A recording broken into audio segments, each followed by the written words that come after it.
What looked like a simple repair ended up turning into one of those challenges that truly tests all the experience of the workshop. This Samsung device arrived with one of the most deceptive faults that exist on Android, the famous yellow triangle when connecting the charger. This method is valid for diagnosing and repairing any device with this fault. Many users believe that when this warning appears, the problem is in the cable, the charger, or even the battery. But the reality is that in many cases, the fault goes much deeper. As soon as we connected it to the power supply, we saw the first important clue. It was barely drawing 0.11 amps, an almost negligible figure.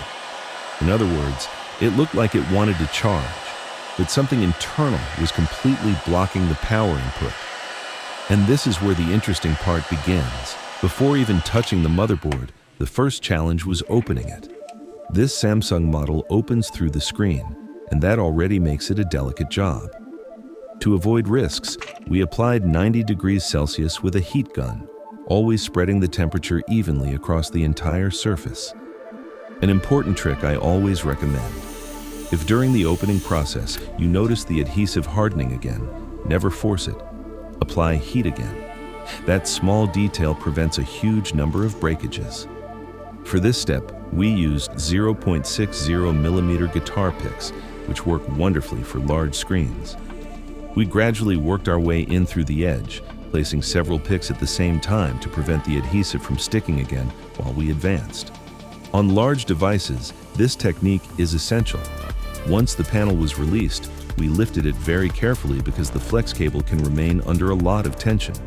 We disconnected it without forcing anything and finally gained access to the interior.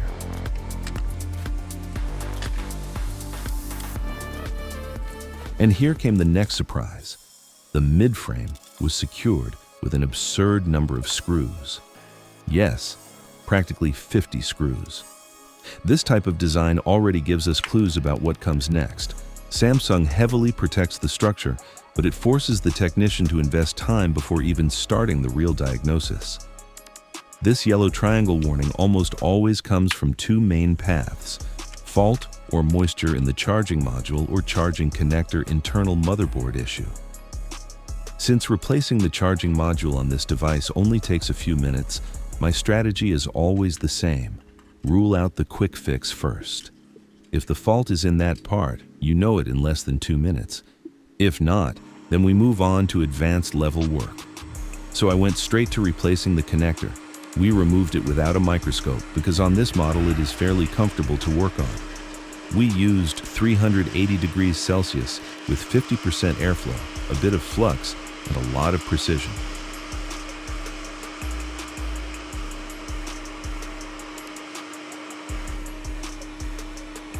Once removed, we perfectly cleaned the entire area with desoldering braid until the pads were completely clean. Here comes one of the delicate points of the video.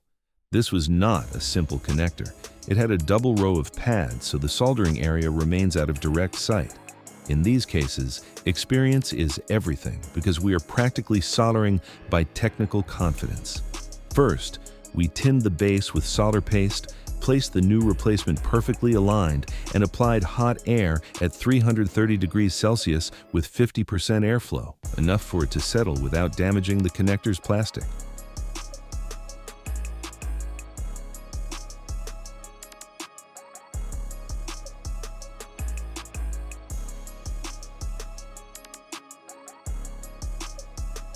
Once assembled, it was time for the first tense moment. We connected power, checked the current draw, and the problem was still exactly the same. The yellow triangle was still there. And this is where the video truly levels up. When you rule out the quick part, you know it's time for motherboard work and schematics. As I mentioned at the beginning, the second major culprit in these Samsung devices is usually found in a series of extremely small components, almost invisible to the naked eye, but absolutely essential: the thermistors. Here in the schematic, I already had them located.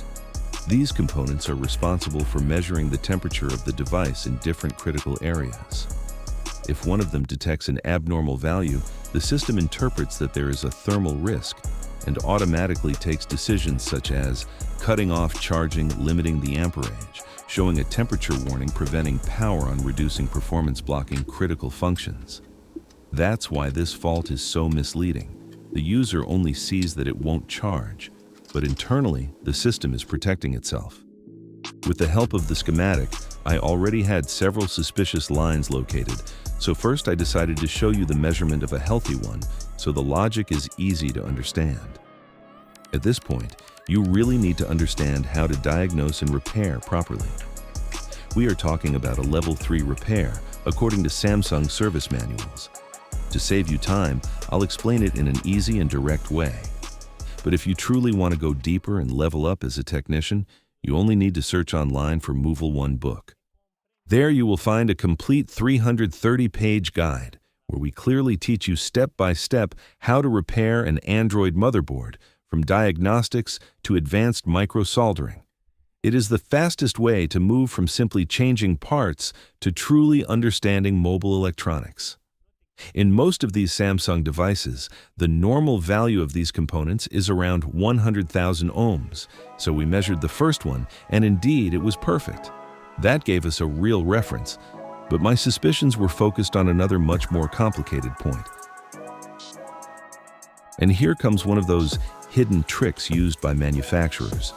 The components that tend to fail the most over time are often placed in critical areas, close to the CPU, memories, or sensitive lines surrounded by resin and underneath shields. The problem?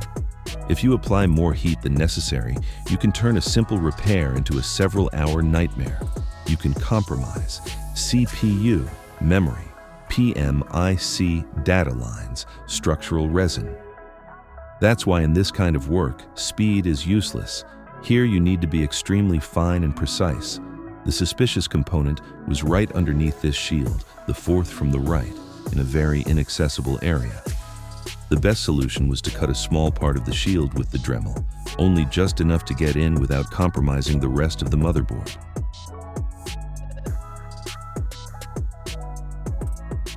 Once the component was exposed, the decisive moment arrived. We measured it with the tester, and here, the final clue finally appeared. 50 kilo ohms, incorrect value. There was the culprit. That tiny thermistor was sending a false reading to the system, making the device believe there was a thermal issue, and that is why charging was practically blocked with the yellow triangle. From here on, it was time for fine surgery. First, we cleaned all the resin around it to avoid transferring heat to other lines. Then, we applied just the right temperature and removed the defective component without moving anything else in the area. This type of repair requires a steady hand, the correct temperature, and real experience, because any minimal displacement can lead to another secondary fault. We placed the new component, checked the soldering under the microscope, and all that remained was to reassemble everything again.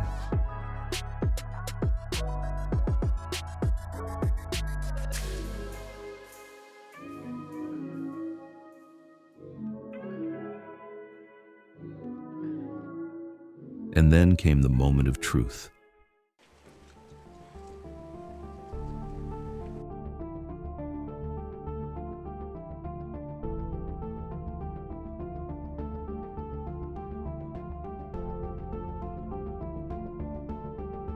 We connected power, and the current draw started to rise. Perfect. The Samsung was finally charging again as it should. This is the kind of fault that proves repair is not just about changing parts.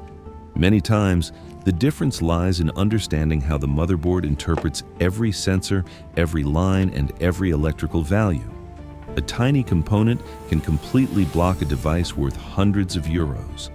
And precisely because of that, understanding this process saves you a huge amount of money over the lifetime of the device. If you like this technical challenge and want to keep seeing real repairs, rare faults, and advanced diagnostic tricks, subscribe and leave a good like, because every week we upload faults that seem impossible and end up teaching a lot. See you in the next video. Greetings.